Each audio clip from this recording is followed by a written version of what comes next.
Assalamu alaikum and greetings to all of you wherever you are. We are back again, Gunjur Online, today, Friday, 27th of September, 2024. As always, when we are free, we come online and discuss issues. One thing that Gunjur Online do best is to celebrate our Gambians wherever they are. And then this celebration should continue. And I think every platform should market our people, celebrate our people, the best things that they can do. And the younger people can take them as role models. That's what we do very well. And today is once again your man, Ibrahim Scattred Janneh, here today to discuss issues. Today we are going to do a book review. A book that is a fantastic book. You will see, when we go through the discussions and the live as a Hyphen by Dr. Ismail Badjie. And Dr. Ismail is the CEO and founder of Innovative Global Health. He is the former pharmacy manager and the author of this book that we are going to. This young man is a towering pudding genius of the Gambia, and we celebrate him wholeheartedly because he has consummated abilities as an entrepreneur, as a pharmacist, and a CEO, of course, and auto political and social commentators. You can go on and on and on and on. The abilities that this young man within this short period of his life, managed to gather. So that's why we are taking this book to celebrate not only the book, but we are celebrating the genius that is in the book. The book can be very controversial sometimes, but every Gambian should read this book. Definitely. I got mine from Amazon. The moment I saw a book, any Gambian that write the books, if I see it, I order it and read it. I hope Gambians all over the world, wherever you are, and Africans, at large, should get this book. I get mine from Amazon. Probably doctor will say, if there's an easy way that Gambians can access, and then so that we know, because this encompasses everything about Gambia, about diaspora Gambians, about everything that you need to know. And of course, it can even be used as as a guide to policy developments of our country, so that we can know the trajectory that we want to go. And once again, what I will do before going further is to invite Dr. himself, and he can say hi to all of you wherever you are. Welcome to Dialogue with the Youth of Gunjur Online, Dr. Ismail Badjie. Hey, assalamu alaikum, Ebrima. Thank you so much. It's always a pleasure when we get to connect. And to all the viewers out there, just greetings from wherever you are as well. Looking forward to a very fruitful discussion. Thank you so much. It's always a pleasure. Thank you, Doctor. You've been here before. It's been a while, but before, and within that, between your first appearance and today, you have this fantastic book. I read this book. I laughed because I can see myself in this book. I can see Gambia in this book. I can see everything that I knew. Some of the things that I encompasses, I thought these are good things. Until when you mention it in this book, in the fashion that you mentioned, then I start thinking about it.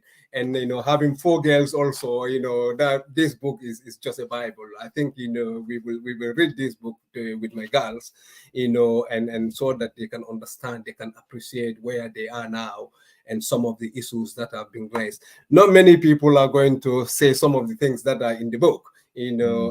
Because sometimes anyway, there's an indifference thing there sometimes, yes, that you have to you've highlighted, but the oppressing silence in the Gambia, especially on things that we feel are uncomfortable or that are very close to our own self, are very, very difficult for Gambians to raise. And until we start having discussions about this. So the audacity in a good way, to even write this book, and mention some of these things, it will challenge anybody who reads this book. So I definitely appeal to Gambians to get this book. As I said, I ordered it on Amazon. It's not expensive at all, and you can read this. The writing is clear and it is direct, and you will enjoy the book because it's you that you are reading about. Doctor, so thank you for this book, and I think generations of generations will read this book. I think we will have a system where Gambians' works will be read, in our classroom as our literature books, instead of, getting books that we very, very difficult to comprehend because, culturally it's very, very different. So we hope and pray that that system will be here as soon as possible.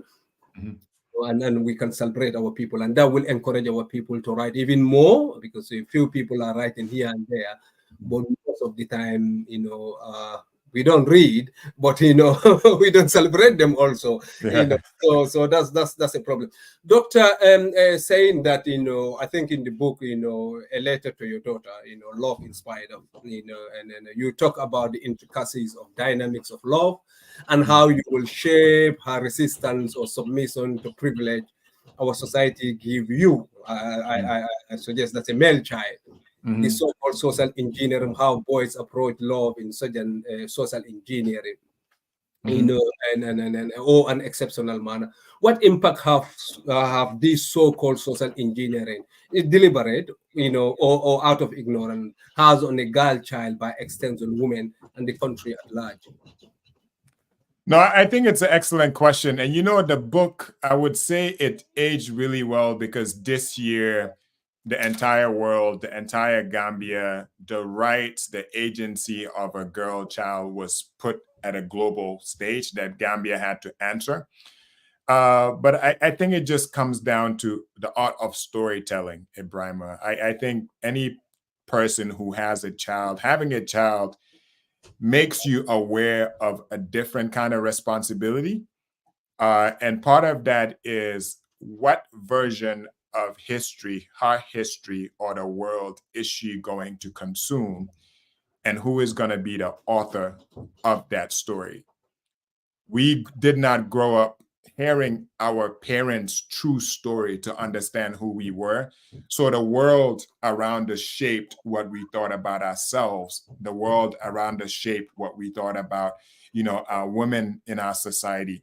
So for her, the moment that happened, I felt like, okay, even if nobody agrees with how I see the world, I need her to understand it from my vantage point, because I also know part of her engineering is anything that I give her permission to do, think, or say, nobody else will remove that from her, because the Father has given her the blessing to not sign up for some of the norms in society that could be a little bit restrictive to agencies in a woman, but also instill an appreciation where oftentimes I think we think we're going to be old, live to be old, and tell our kids our stories, but life is never guaranteed. So any opportunity, I think it's even a bigger reason why we should start writing more, because every time an African adult passes away that never wrote down their story, it's like a library has been washed away from the face of the earth. So we wonder why some of our identity, some of our norms, we don't have an opportunity to challenge it. But I think it stems from that. I think that's why it's so important. And oftentimes the first thing to changing or transforming society is acknowledging what privileges we have benefited of. In that case, in me, a privilege of a male child growing up in Africa, which is very, patriarchal, the privilege of living in two different worlds, holding two different nationalities, all those things is an acknowledgement, and then you transform it to something that could be consumed, not to change people's mind per se, but just to give them a different perspective as well. And I think that's why it's so important. Yeah, different perspective it does, because I read it and it makes me reflect. And sometimes I sit here and think and be fearful of my daughters. I have 4 daughters here. What life are they? Sometimes I feel like the world over, they're not like the social engineering. Some advantage is given to the man child, even though they are failing or spectacularly every time. But what's if I am not here? What is going to be their life? Which man are they going to be in? Is he going to treat them, like how I treat them, how I treat their mom, or whatever? So these are some of the things. But reading the book even put more. Sometimes ignorance is comfortable. Knowing, makes you keep thinking all the time, and that's what the book did to me. Doctor, you pray your daughter deem all societal norms surrounding love irrelevant and prevent them from infiltrating her mind. Is this prayer stem from your fear and or your experience of treatment of women in our societies, or are you arguing that all society's norms surrounding love, ours, are irrelevant? No, I think I don't know when we decided that it's the man's choice to choose and it's the woman's position to be chosen. The entire world at some point just decided, and it's the whole Cinderella story, is the whole savior complex, or as a woman, you have to make sure you're this perfect individual so that whoever he is, could choose you. But they never put agency in terms of a woman choosing who to accept. And I think it's a shift, because what you're communicating to the girls is that imperfection is not for you. But a man could be as imperfect, as dubious, as flawed, yet still he would still choose who he wants to be with. And a lot of that is power. In our case, historically, is the wealth dynamics, who's the breadwinner. But psychologically, you're creating so much pressure where any young woman who feels like they have imperfections now is scared that she would not be chosen by a man. And society, we see it time and time again, where every heinous thing that a man does, there's somebody who's willing to forgive that deed and give them another opportunity to choose a mate. But so much pressure is put on the women in our society, the Black woman, to be perfect. You have to be intelligent. You have to be beautiful. You have to be religious. You have to know how to cook. You have to, so that Samba Banjo could see you as a wife. But from a man perspective, all those rules go away. So part of it is me telling and instilling in my daughter very early that no, like, you get to choose who you want to be with, and nobody is perfect. So they need to accept you for who you are, knowing that you're a cup that's already full and you don't need a man to fill your cup, because hopefully in the way we raised you as your parents, you would enter the world not needing validation from another man, not needing certain things to kind of feel like you're worthy as a human being. So that's where that stems from. It's like choosing in spite of, right? We always expect a man to be loved in spite of all of our shortcomings, but a woman has to always present all these virtues. That way a man would be chosen. So even our family members, if you notice how they talk to our young women, they'll tell you, hey, don't act like this because nobody's going to marry you, or don't dress like this because nobody's going to marry you. Don't choose a career because men are going to be afraid of you. So we're reinforcing all these things where, if you look at where the world is, the Black woman or the Gambian woman is surpassing the Gambian man on all levels in terms of education, character, leadership ability, performance. So there's a malfunction in our way of thinking. And I just wish more young girls could feel like they are enough, that they bring a lot of value to the table, and they do have a right to choose who they want to be with, and not feel like a man needs to make them feel, complete. Thank you, Doctor. I think some women are here. My wife Mariam is agreeing with you. Surprisingly, anyway, it's hard to balance it. Being a woman is very, very hard. Too much pressure on them in many areas. Doctor saying that the cup need to be filled and full, and these are people who are very, very disadvantaged. They don't have the required skills in the Gambia. I mean, and the education. I think my grandfather used to say to my younger sister, "You are not a priority. Ibrahim is the priority. Ibrahim is the priority." So my school fees is the first priority. If she don't have, if my grandfather cannot afford it, she said, "You sit at home because somebody is gonna come and marry you." But that's the mentality. So if we are not men and fathers and the country, try and skill our women, who are the foundation of our family. There's every chance that they're going to rely on men that don't care about anything, Yep. men that are too scared, for them to be independent, for them to be very educated, for them to be skillful. But on the other side, if they don't have any of these, they can use them and dump them, like what we are Yep. seeing in the Gambia. So I think policy designers need to listen or read this Yep. book, so that they can cater these things, because our policies are bereft of some of these issues that are hindering us behind as a people. Because more than 51% of our populations are seriously disadvantaged, no matter what they do. So I think that the doctor saying that the discrepancies, the disadvantage, the social engineering giving advantage to women, to male child, and you said that it was never strangers on the internet searching online platform for vulnerable kids. It was uncles, aunts, it was our cousins, step parents, ustazes, and that's the Islamic teachers and pastors that our society silence was treated as an unspoken green light to hunt at will. The Gambia is flooded with many victims of sexual molestation with varying degree of severity. How prevalent is men and women preying on on young children in the Gambia? And why are we as a society never held our sexual predators accountable? And most of the time, doctor, these things are swept under the carpet. Nobody wants to expose it, even though we know who are doing these things, even though we know they are in our society.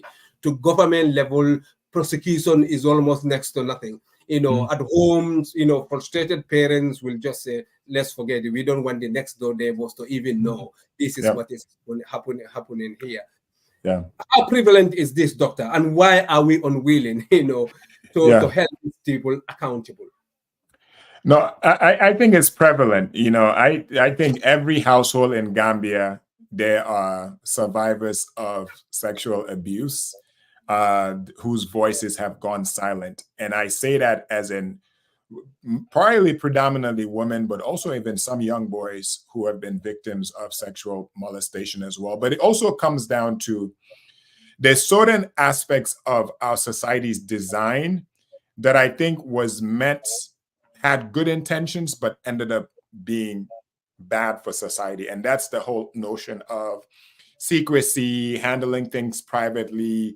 What it ends up doing is you're enabling bad behavior. And when it comes to especially sexual molestation or even gender-based violence, it goes back to the man is always given a pass, right? Because we have a double-edged sword in places like Gambia, where from a cultural standpoint and from a religious standpoint, dominance is owned by the man.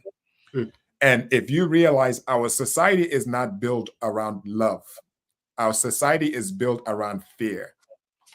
I'm going to repeat that. If you look at how our societies are built, they're not built around love. They're built around fear, right? Even the way religion is taught to us, even the way our parents institute discipline, it's not from a place of fear, not from a place of love. It's a place of fear. So when you have fear as the dominant control mechanism, then everything, whoever has control or power or agency could abuse that. So what ends up happening is most male figures feel like I am a powerful figure in the family where I could molest a young child or rape a young child or, do certain heinous things. And even the person that we're going to report it to, some cases, the police station, for example, they will tell the child that, are you out of your mind? You better go back home. Or instead of addressing the predator, they flip it over to the young girl to say, why did you wear that skirt? Why did you walk in front of him? Right? So it's very insidious. So what happens is, and somebody who's been a survivor, after a while, your body starts compartmentalizing, and the trauma, you start hiding it. So it silences you. But in that silence, you've robbed somebody of something that nobody could ever replace that void, because they feel like I am no longer safe in this environment, because even if something wrong happens to me, if the perpetrator is a male figure who is seen as power, there's nothing there to support me. And I think that's the part that makes it very heartbreaking, because it's easy for all of us to say, I dare this happen to my daughter. I will kill somebody. I will do X, Y, and Z. But when it comes time to holding people accountable for the things that they do to young women, or just girls in general in the Gambia, we still have a long way to go. And I've always been of the mindset that, you know, men should police men more, because if we have a relationship and I, as a man, hold you accountable to your character, right? And let you know, no matter what it is, the dynamic, wrong is wrong. And then we publicly show that we are serious about protecting the girl child. That's the only way, because something about men too, Ebrima, I think men only learn through pain. Most men only learn through pain and discomfort. And sometimes that could mean humiliation. So any mechanism to correct our behavior, if it doesn't include pain or discomfort, men don't learn, right? So even if you see how a lot of penalizing juvenile systems in terms of penalizing men revolves around pain and discomfort. So that's the only way we could start making a needle. But I think it's just a very, very tough. There's so many households where the amount of unspoken trauma that permeates within that society or family, it causes a lot of damage to the psyche of women. And that's why sometimes we wonder why you see women in a work environment and you realize, why is this person so shy? Why they don't like speaking up? That adult woman still hasn't healed from traumas they faced when they were a child. So they could be old, but trauma has a way of still making somebody a prisoner of the moment up until their adulthood. So it manifests as their lack of confidence. It manifests as submissive behavior. It manifests as them always fearing that that predator could now go from an uncle to be their boss at work, who may have sexual, interest as well. So it's very insidious. And I think that's why it's something that now in this day and age, we cannot be silent about these things, because it's caused a lot of damage in our society. Thank you, Doctor. Book review, the live as a Hyphen. I think this is a good book that any Gambian anywhere should read. As we said, we are out now. We are exposed. We know what other societies are doing. Currently in UK, Alfai, the owner of Harrow, the former owner of Harrow, is dead, but they are digging it up, so that they can create a conversation to educate each other that even when you die, these things are going to come up and discuss. And then, what we don't want to do is the next generations, their foundation is their mothers. We believe in that. If we destroy those, when they're very, very young, that country is going nowhere. Because those women are the people that mold our kids, our parents. They are there with us continuously, our mothers. So for you to advantage on them, and doctor, because I had this challenge even with some women, because of the indoctrination and lack of ignorance. He said yes, because girls or whatever women put on short skirts and all those things. And I told no, statistically, there's more rape in Afghanistan, than most of men, almost everywhere in the world. And those people put on burqa, so this is not about short skirts and all those things. This is about control, and men that can know they can do these things and go scot-free, because there's no accountability, there's no pain attached to their behaviors. They know they are going to be covered, and they think this is the norm.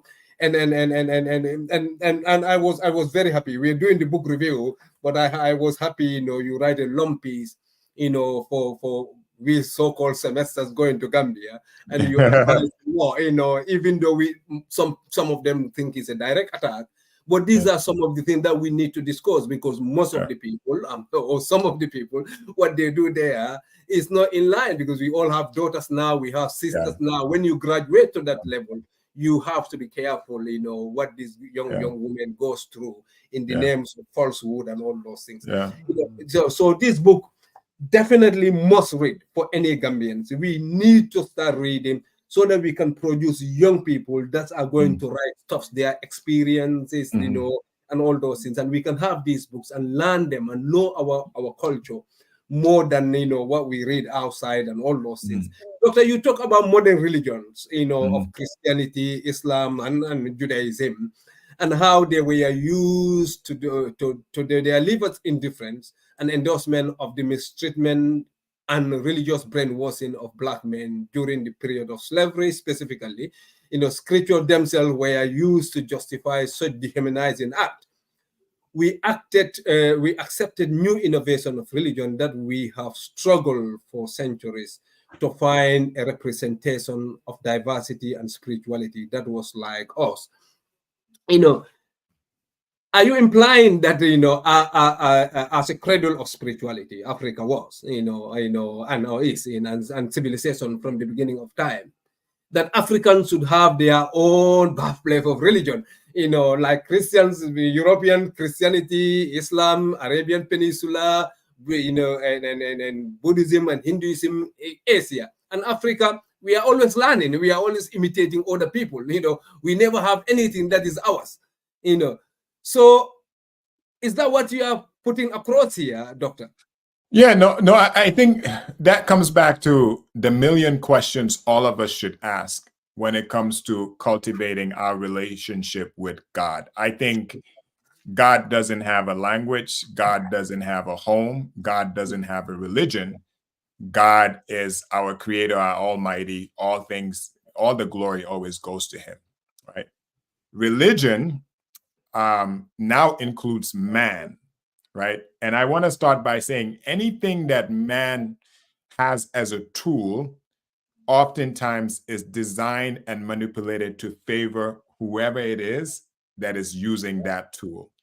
You could use that for religion, you could use that for politics, you could use that for schooling.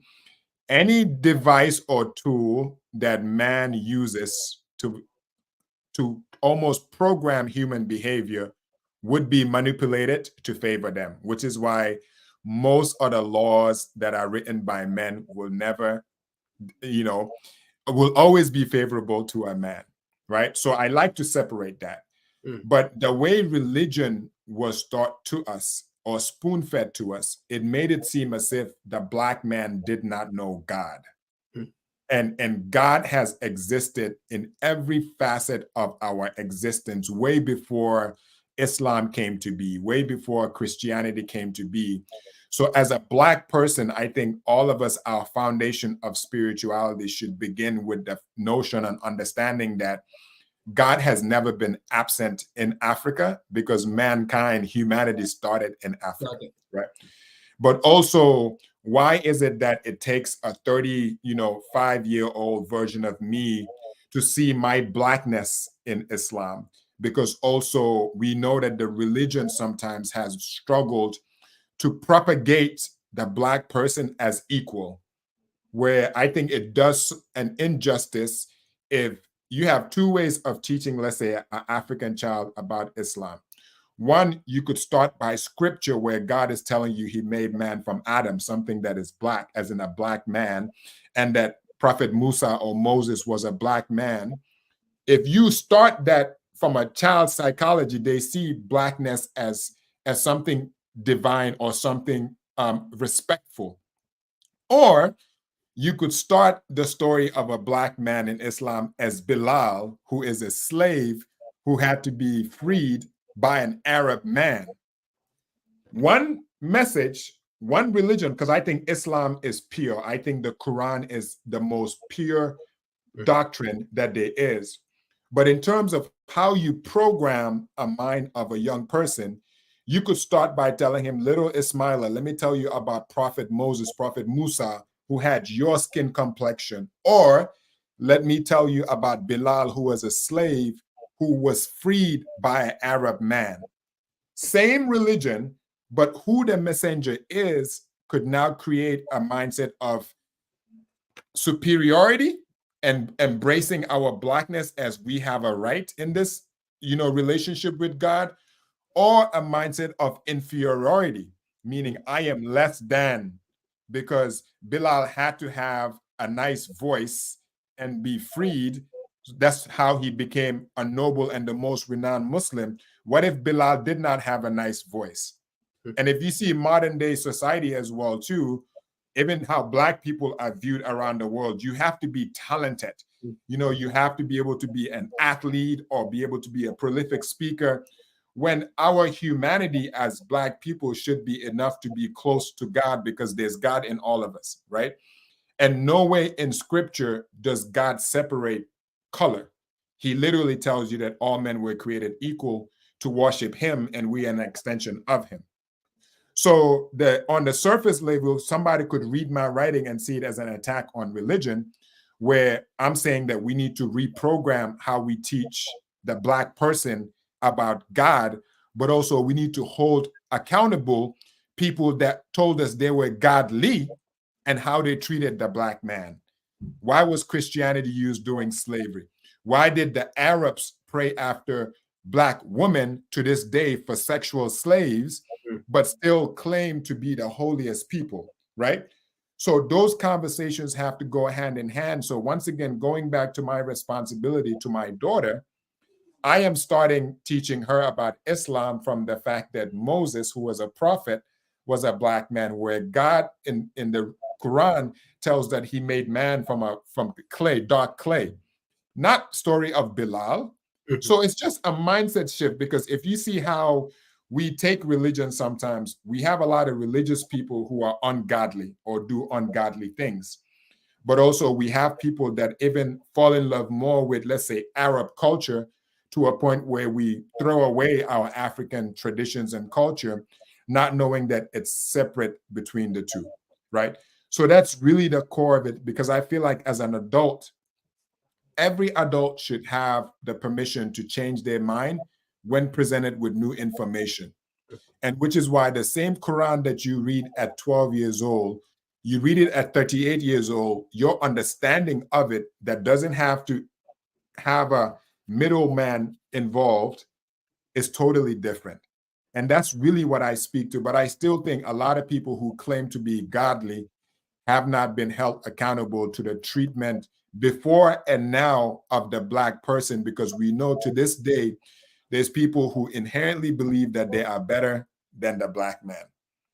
And yet they want to be almost stewards of a religion that they don't own. Yeah, that's very true, Doctor. And these scriptures, the literatures that came out, were written by people who were slave owners. Most of these people, or they get their finance from slave trade, both from the East and the West. And yes, even our preacher men, when they're stating Black people's involvement in Islam, it started with Bilal. If they mention Bilal, in fact, in the first place, when you have the first people who are with the Prophet, Ayman, when Prophet's mom died, she was there. Prophet was born when she was there. But they tell us, yes, but some of the literatures and our own preachers will tell you angels came and all that. And I'm not denying that. But the woman that was there single-handedly when the old woman was sick and all those things, it was Ayman. And Prophet Muhammad called her my mother. Absolutely. My mother's dead. But nobody started with that one. Zaid, who Prophet Muhammad bequeathed at some point, adopted him as a son, was there. Nobody, I didn't know that when you said, when you are 38. So my reading, that's why in Gunjur Online now, we are bringing this program to celebrate, Black people, the Black, sahibs, that are very close, because Zaid was in Prophet Muhammad's, household. He went with them to anywhere, even wherever. When he was torn, everybody forsake him. He was there with Zaid. But nobody mentioned that we didn't mention Zaid's son, Usama, is the young general that defeated the Romans. Nobody mentioned those things, before. I didn't know Luqman was a Black man. I didn't know those things because our preachers are not saying these things. He's all Bilal. Bilal is a slave. They slash him. They do. That's what they say. That's what they say. And think about it as in somebody, Bilal needed an Arab man for his salvation, right? There's a message that they're communicating as in we need to save you guys because you are ungodly.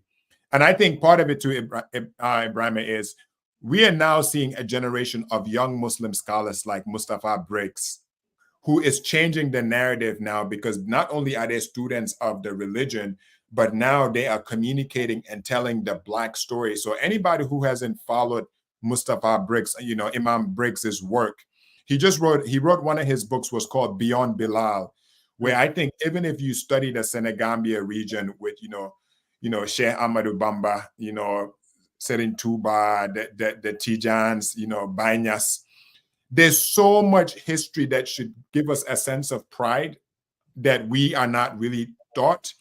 So I think part of it goes back to storytelling. Who is the author and the narrator? Because now my kids, if, Imam Briggs is who they are learning the religion from, they will never feel like they are less than. But also we grow up and all these sheikhs and all these great religious figures never had an African experience. So they were never in a position to really highlight our humanity. But it goes back to the word of God is not tainted. But I think anything that man has control over to manipulate behavior, he is going to taint it, because human beings are genuinely selfish and manipulative. And nobody is going to promote your slaves, the ones that they were your slaves and all those things. Absolutely. Most of these, Sahib that we are celebrating now, found Blali, Zaid, and all those things in Islam. But nobody mentioned that. My uncle Babukari Janneh, Boy Janneh, is a nice person to talk to. I sponsor lots of patients to innovate. He does. Still more. That's what we want, Doctor. We want Gambians, to definitely be proud of their own, and crabs in the box. You mentioned that at some point in your book. That mentality need to stop. And we will come to those. But we are very, very proud of you. You can see it in the comfortable corners in America. All the qualifications that you have and reign in dollars and have a very, very comfortable life, be all the challenges and all those things. Not only you are in the Gambia, you are all over the place, radios, TVs, meeting halls, town halls, educating people one way or the other. And Gambians need to celebrate some of these things. These are things that we need to pick and talk about them sometimes.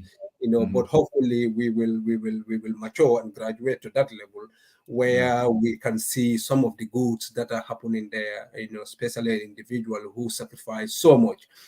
As I said, I'm very, very fearful to leave England to go to Ghana. I'm not skilled there, so that fear is there. For somebody to overcome that fear, knowing what I know here, I respect them more to go and especially struggling by themselves as an individuals, and that's really, really something I think. I tell people it's only sacrifice if you see it through the lens of man and what he wants. But if you see it through, I think God put all of us on this earth for a very short amount of time. So every time we pray, I pray, I just pray that God uses me as an instrument. Right. So if you see it through that lens, you start reshaping and it comes back to spirituality and understanding what God has put us on the earth to do. So, which is why anytime somebody praises me, I tell them God deserves the glory, because we're really just doing things to honor him, but it means a lot. Yeah, Dr. Prayers, you talk about Gambians holding on to hope and prayerful. And they have always been a problematic exercise in futility, without intentional change and mindset, behavior and action. Nothing gets better until one does something about it. Do you think Gambians need to choose more fruitful disposition than hope and prayers in here, to replace those things, more, with action, which is lacking in the Gambia? I think we do more prayers than act. Is this all part of the indoctrination, the religious misunderstanding, the colonialisms and all those things, to the extent that we spend more time, the more we pray, the more we go back, the more we are retrogressing. So might be other people my see this as I am is an attack to prayers and all this. Nothing. Nothing like that. What I'm saying that, can't we just see that something that we are doing something, the same thing, and we are getting back and back and back and forward. Those who are not even praying and all those things using action. But when you read the Quran, it's an action-oriented book. And Islam is an action-oriented book. No prayers, and we will read those things, but we will not see the relevance. We will not see the wisdom in them, and we are not following it. Then we are not moving forward. Go ahead, doctor. No, I agree. And even like you said, the Quran, it tells you meaning with difficulty comes ease, but God is telling you once the difficulty is away, you need to get up and keep working, right? So I think with Gambia, Ebrima, I think the design of the country was flawed. Yes. Right? Yes. There's a couple of things about Gambia that we need to acknowledge. We never really fought for our independence. If we're being honest, right? Senegal, they fought for their independence. If you hear people like Lajor Ngone Latir Job, they fought for their independence. So it's very natural that something that you fought for, you cherish, and there's a sense of we need to make this work for us. Gambia was almost like ceremonial. They gave us our independence, but also what they did was they cherry-picked few individuals and gave them a lot of power. It goes to the design.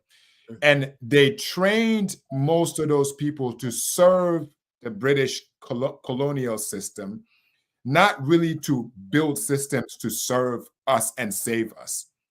So we look down the road and the same habits still exist where we still feel like somebody external has to come and save us, but also internally, everybody is fighting for the few individuals who are put in a position of power or access to resources. And then pilferage happens, right? So you don't get a sense of, and we're really good at identifying problems. We're really good at identifying everything that's broken, but we also don't have a model of when things actually worked. Because our older generation, for better or for worse, they were designed to serve the colonial system and they gave us independence. They really never cultivated resetting and letting go of a lot of the colonial systems that were not designed for us to be independent and prosper from within.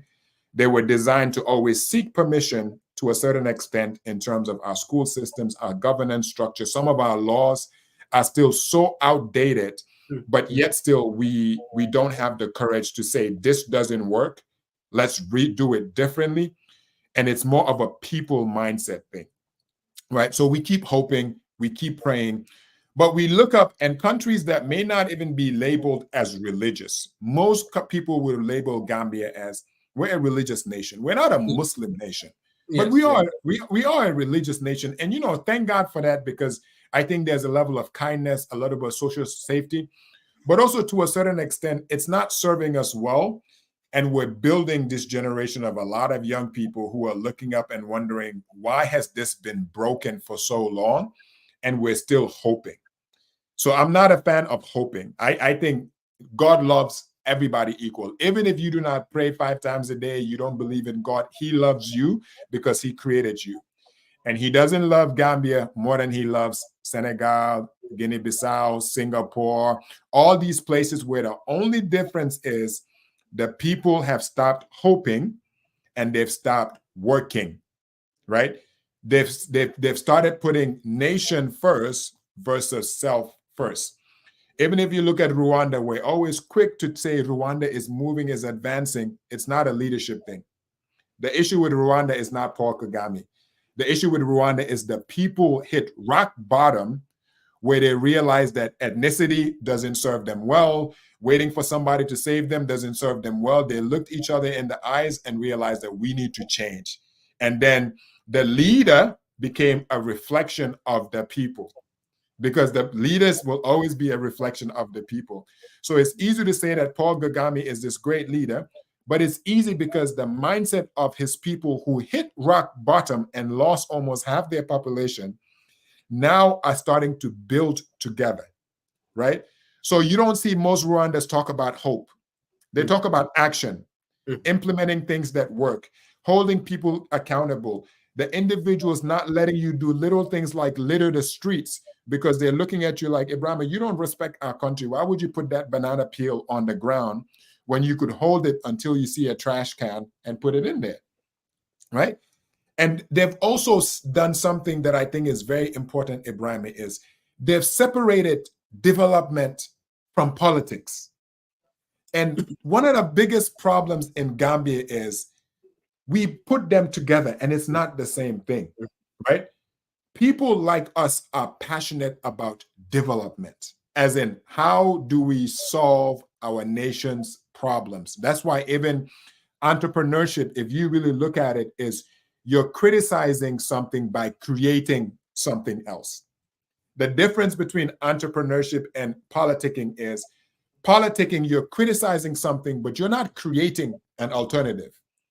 You're waiting until people give you power to start solving. We're entrepreneurs, we're driven by solutions. How do we criticize? By creating a new mindset, because development is continuous. Politics is finite, meaning you're waiting for power, and then when you get power, you want to start working. Where if you're focused on development, you are building and creating despite all the challenges around you, because you want to have impact that is continuous, meaning it doesn't stop with a term limit. It doesn't stop with a new political party. If you're focused on development, you stop hoping, you stop complaining, and you just focus on doing work. And that's really when I say hope hasn't served us well. So anybody who tells me Yala Bahna, Yala Musuta Bon, Domi Ada Momo Bon, God has never been bad, mankind is bad. We need to look each other and see how do we focus on development and not only focus on who has power to do certain things. Because going back to religion, human beings were not designed for power.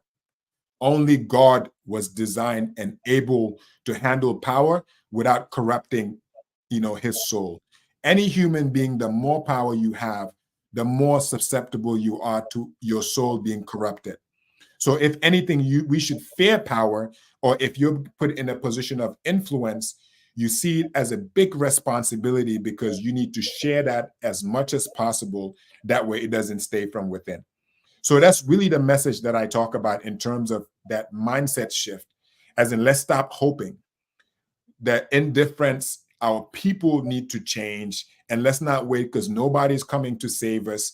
And until that happens, we are regressing at a rate, not because of bad leadership, but because our people, even if we have the best leaders in the world, the people have to transform their mind for our country, our nation, our continent to transform. And that's not a Gambia thing. That is across the continent. Us as a people need to realize that we are the masters of our faith, and we're the captains of our destiny. Yeah, captains of our destiny, because the people that we put on the forefront, if our mindset is correct, they will not be there, because we will, with the trajectory that we will take, the pressure that we will take, like Senegal and all those things, it will be a different story, but our mindset is so dependent. Doctor, saying that, you talk about these nationalistic ideas, and you say in our education system, you said nationalistic ideas were almost impossible to cultivate. Why do you think these are very, very difficult to cultivate, these impossibilities that are in our educational system? Because these nationalistic ideas, are so important, but they're not there, No. You put forward different arguments, but why do you think this is the case? Yeah, but because God Save the Queen shaped our educational system, not for the Gambia, our homeland.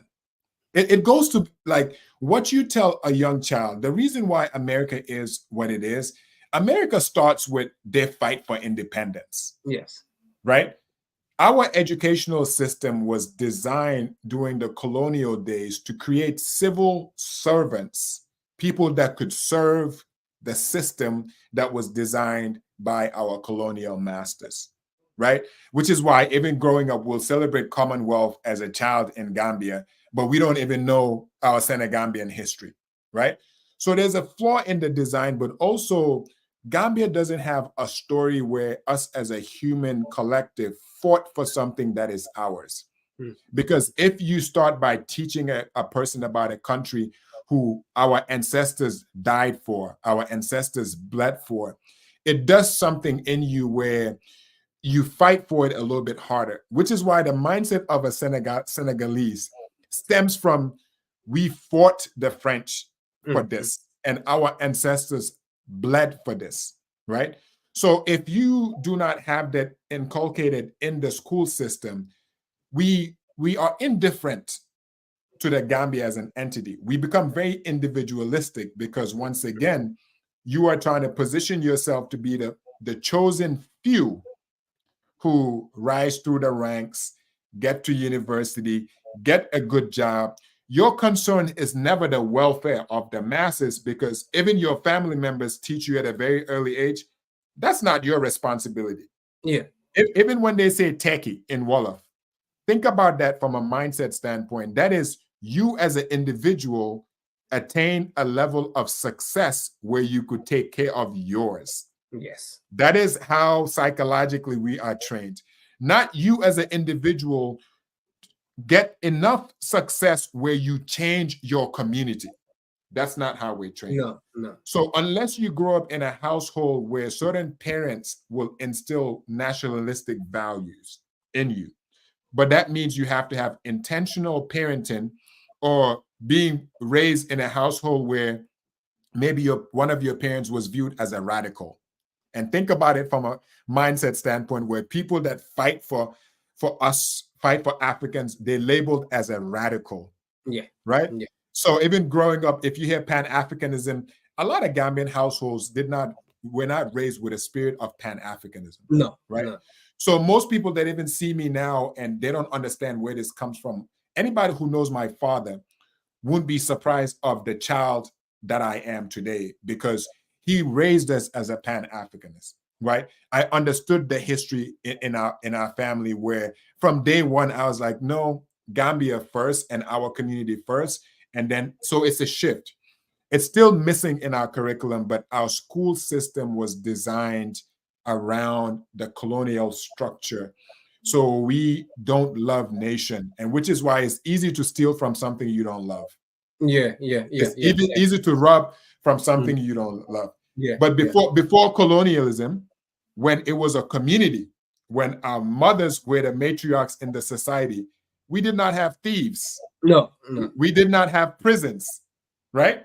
There was an established sense that the entire community is all for one for all. So for you to betray your community, you're rather killing yourself via suicide. But the moment it changed, where we're thinking as individuals, we're trying to succeed individually, then we don't have a country that we truly love. So we find ourselves where a lot of young people are searching for an identity of what Gambian means, if it even means anything at all. But it's just been missing in the design. Missing in the design, especially, Doctor, if our education system is bequeathed to people who are not Gambians. I'm not against, they're foreigners. They don't know anything about our foundation, our cultures, and all those things. They cannot instill that nationalistic ideas into our kids. All the good teachers, are people who are coming from other places, who are there as hustlers. We are in Europe here. Their main purpose is, just to give them the basic that we just to, as you say, conformity in trust, that discipline, obedience, and overreaching ability, read, remember, regurgitate, pass sometimes, and then that's it, point immediately. So if our something that's so fundamental, our education system, is only people that are coming temporarily to make money, and that's Gambia is a transit. They come and be teachers there, whether they have the documents or whatever. But no, so we are in a very, very, very, very difficult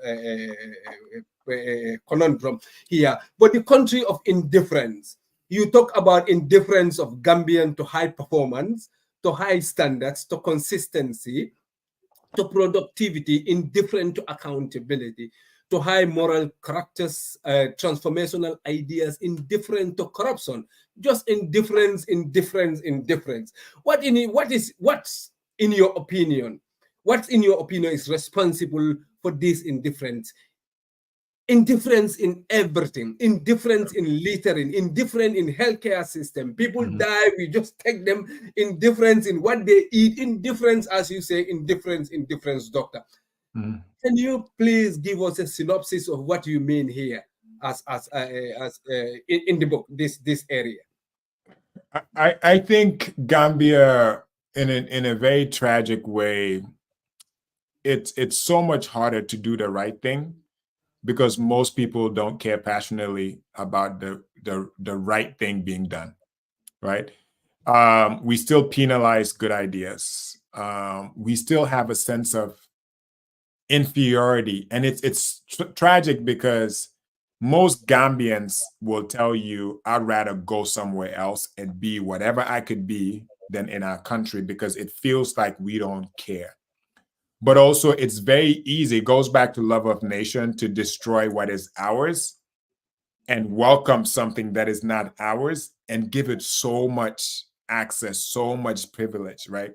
But at the root of it, it makes you wonder, do we care? And, or better yet, why should we care?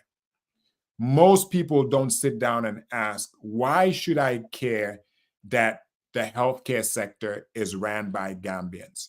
Why should I care that the poultry farmers should be the only ones selling eggs? Why should I care that Gambian teachers should be the ones teaching our kids? Why should we care? It just makes you wonder. But if you look most of the times, and this has nothing to do with leadership, it's the people, you realize that as a collective, there's not much we care about enough passionately to make it non-negotiable where it becomes the culture. So we have a culture of indifference. Any problem, any idea. So we stay stagnant because there's not a lot of agitation yet. I say yet because the young generation, Gambia is getting ready to have a problem because young people actually care. The young people are getting desperate.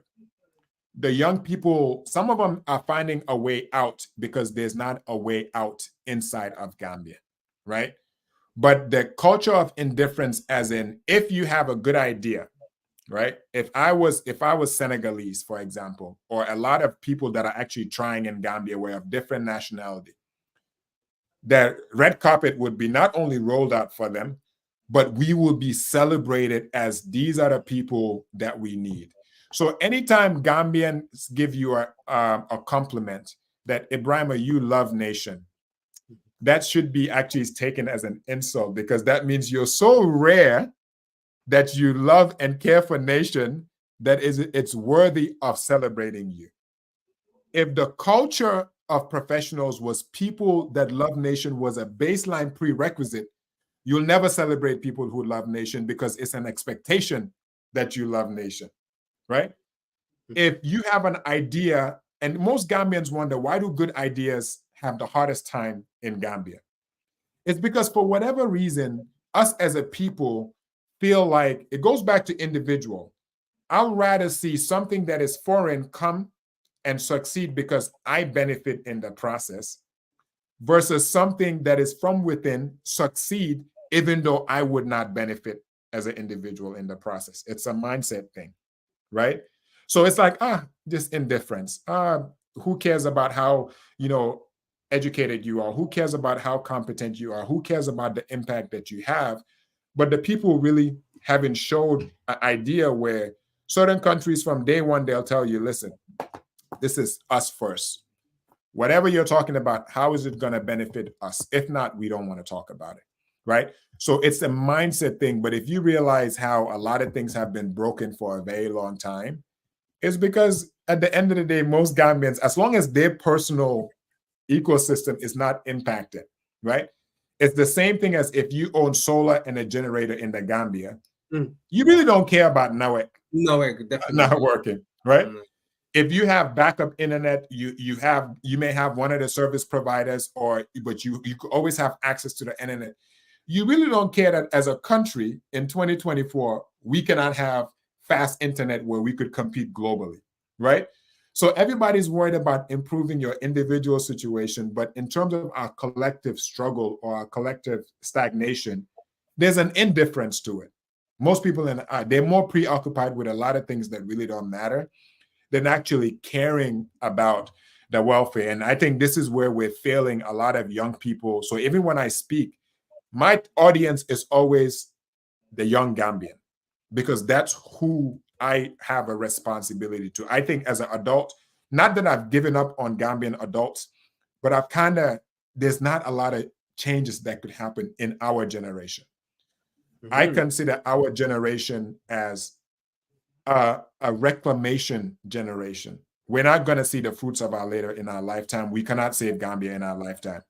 But we have a golden opportunity if we reach a collective selflessness to change the Gambia for the 10-year-old Gambia, where by the time they're 19, they are not risking their life across the Mediterranean Sea because Gambia has nothing to offer them, right? So we cannot afford to be indifferent, because honestly, some of our older generations thrived on indifference and self-preservation. I've had this conversation a lot about elderly generation who I value and respect. They have amazing personal accolades. Gambian adults, let's say from 50 and above, their resumes are immaculate as an individual, but as a collective, in 40 years of their productive time, Gambia as a collective was not a priority. It was self-actualization or preserving their family's wealth or educating their own children. So it was never a selflessness. So that's why when they were older, the 10-year-olds back then were forgotten. So those are the 10-year-olds now that have just passed away from the Mediterranean Sea because we had 20 years where we did not care for them. That's just an honest assessment. And it makes for uncomfortable conversations because this is my dad's generation. But I tell them they succeeded as individuals, but as a collective, they left a lot of people behind. Once again, it's a book review. This book, everything is in this book, That's why I said, every Gambian must read this book, get your order and read the book, because, these conversations need to come into the table. We need to collectively discuss. We can't allow to go on like this, where generation of young people have no hope whatsoever, because, we don't have these discussions, that will give them the hope that we cling to most of the time. And if we read and understand our situation, probably, talking about these issues will save life. Talking about these issues, will allow some of the people with, spectacular, bright qualification papers, but they are living in the fringes of the high societies in Europe and all those things. These are the role models that can energize the younger generation that are coming, because it's not only about your money, but your position as a role model as something. Because I remember I went to Gambia College for graduation. I saw one of my brothers there, and I said, I'm going to go to Gambia College because the gowns and all those. And I did went to Gambia College, that day I made a decision, I will come here because I was so impressed with the gown and the whole celebrations and all those things. And I made it. So, but if you don't have that role model thing, that's one thing. And if we don't work as a collective, because we are all, the tapestry of the Gambia is we are all related one way or the other. You don't see any Gambian who is not related. If you talk, you are related one way or the other. And still we are so different. We create this individual partitions between ourselves, because of lack of greed, selfishness. We'll come to greed, selfishness, Doctor.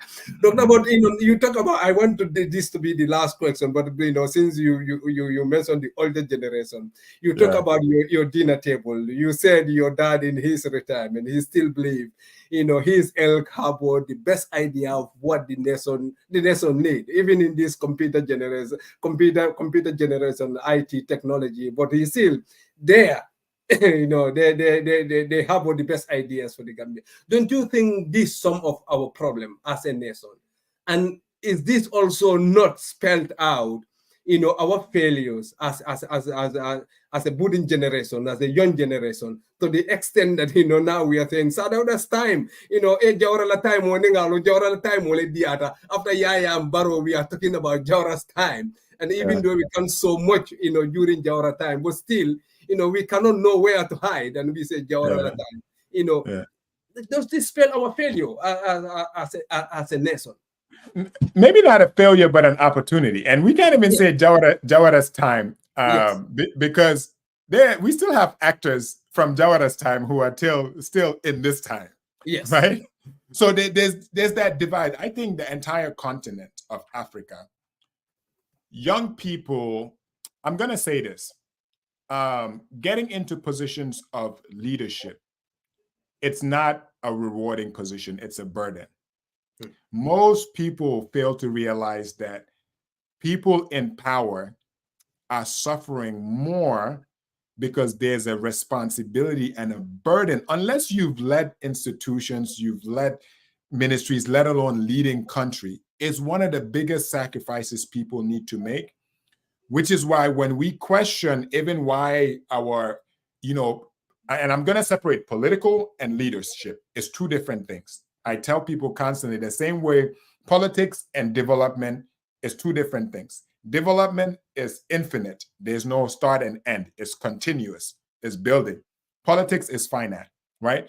But even in the political space, young people have traditionally stayed away. I think a wave is happening where now we're seeing a lot of young people who are decision makers. They're joining the National Assembly, but also once again, National Assembly, there's three branches of government. I don't think people realize that oftentimes that there's a legislative branch, there's an executive branch, and there's a judiciary branch. We need representation in all those areas, but those areas come with a lot of sacrifice because to whom much is given, much is expected. So oftentimes people underestimate how difficult of a job is to lead a society whose people are not bought into the idea of change, that are not bought into the idea of selflessness, right? So if anything, some of our leaders take a bad rep. So any person who decides to step into the arena, those are the courageous people where we should not complain because they did not steal their way through those positions. They had the courage and they stepped forward and they put them in a position of power.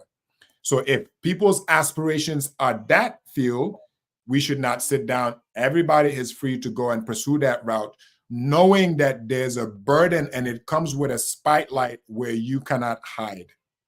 Most young professionals, that's why private sector is easy because you are allowed a level of privacy and you could make decisions based on what's good for your institution.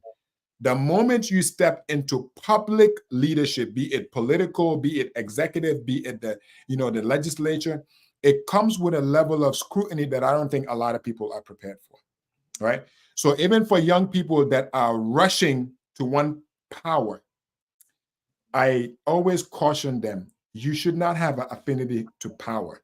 You should have an affinity for impact. And impact without power lasts longer than you waiting to get power to have impact because your human soul will be corrupted in the process. And I think that's very, very important. So the dialogue that needs to happen, which is intergenerational, is people like us sitting with my dad's generation and asking them, what did you guys do right? What opportunities did you guys have to change our course, but it never came to fruition? That way we could learn from the wisdom that they possess, but to build a future that is not going to include them.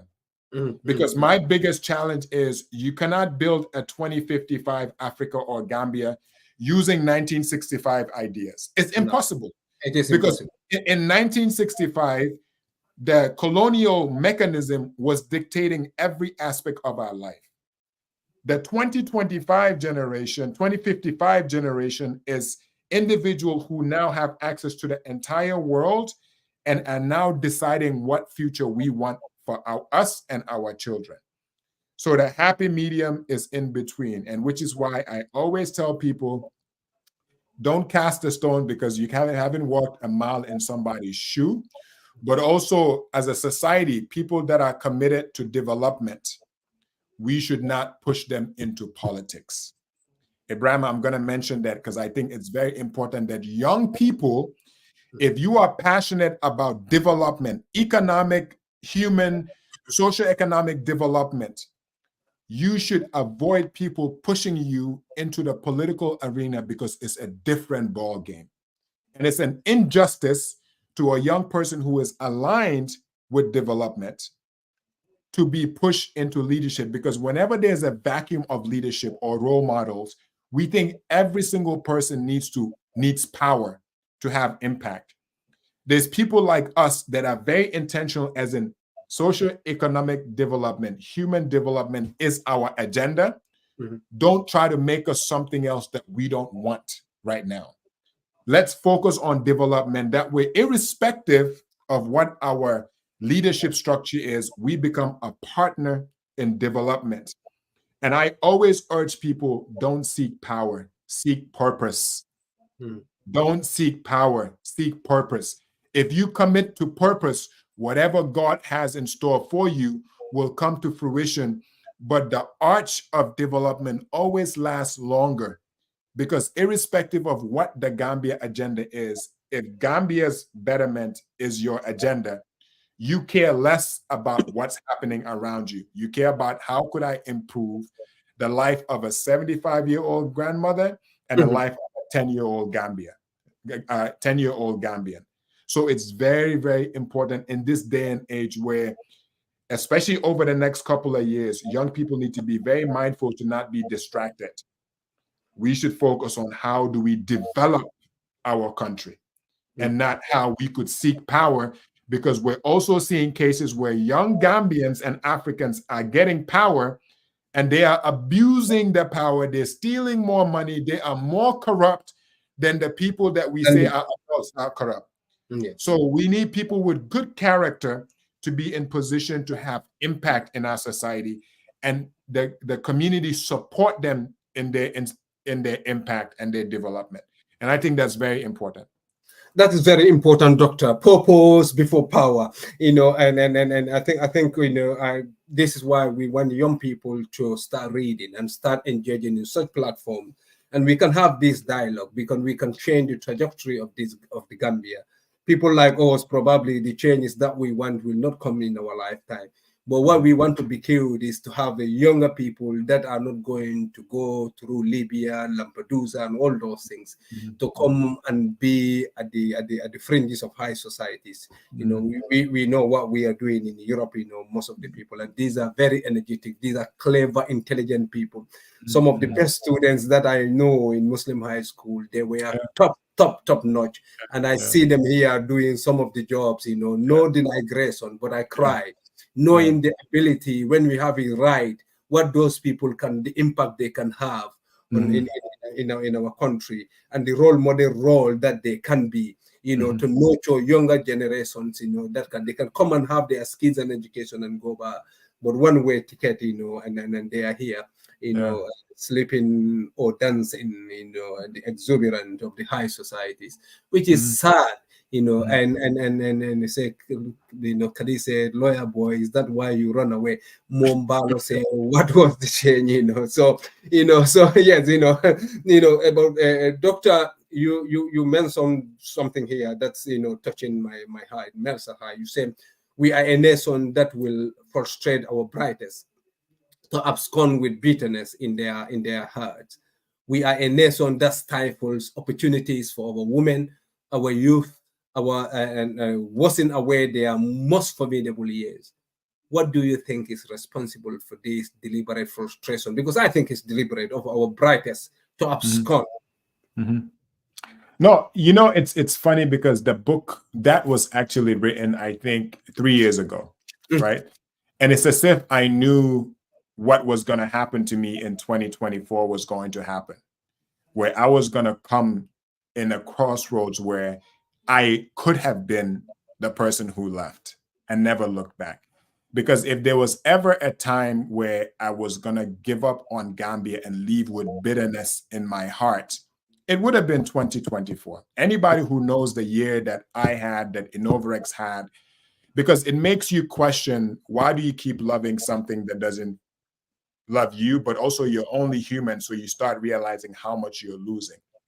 But in that moment, it makes you realize that this is worth fighting for more than ever, because it takes a level of recalcitrance to say that I am not fighting for me anymore. I'm fighting for what I should represent, not for me going back to America and, you know, having a good life, whatever that looks like, but the 70 plus people that have meaningful employment in the Gambia, or for people in the rural countries who are receiving the same US medications that somebody is receiving in the USA, right? That for any detractor to say, I told you so, he just needed a little bit of difficulty and he would have ran away back to his comfort, right? So all these things are true. We have a generation of people that absconded. I'm not mad that they absconded, because human beings, at some point, you have a responsibility of your family members and to take care of yourself. But for me, I think that our generation, going back to our sacrifice, we have to double down on Gambia. We have to fight for Gambia, because as long as we know that what we're doing, our intentions are clear, our character is in a good place, and God knows our intentions, there is no human being that should deter what it is that we want to create, because creation is something that God gave every human being a gift and ability to create. And if we cannot create in our own country, we should not be able to go anywhere and try to create, because people are coming to our country and continent and not only creating, they're generating wealth, they're having it easy. So even if a few of us right now have to take the lashes, the beatings to make it easy for people coming behind us, now is when we double down and fight for Gambia. We may have not had to fight for our independence, but I think our generation, this is our real fight for what Gambia is going to be. Meaning our children will ask us, what did you do to fight for your country? Because I think we're at that crossroads where whatever's going to happen the next 50 years in Gambia is going to be determined by a few Gambians who resist, who remain, who fight, who we may not see the wealth that comes to us, but any good idea that we feel like could benefit our people, we need to fight to keep it alive. Because I do think even some people in power are our allies. It takes the people to start realizing that, okay, if this person has committed, then we're going to make sure they succeed, because their success is not individualistic. It's something that would change, right? But I could have easily been somebody who left Gambia with so much resentment in my heart, where I may never set foot in Gambia. But what would that do to Aisha Hadi at 6 years old? I would have forever made her see Gambia as something that's not worth fighting for, because it becomes generational trauma. And next thing you know, she may end up being the president of the United States, when she could have been a child who grew up in Gambia and saw her parent fight to create something. And now her mindset, in her heart, she remains Gambian and African forever. So it's just a decision we have to make. Decision we have to make, Doctor. And this is sad. I was going to come, the innovative journey that you said, since December 2019 has felt like an ongoing jihad, full of trials and all those things, and then this is connected to the previous question that we asked.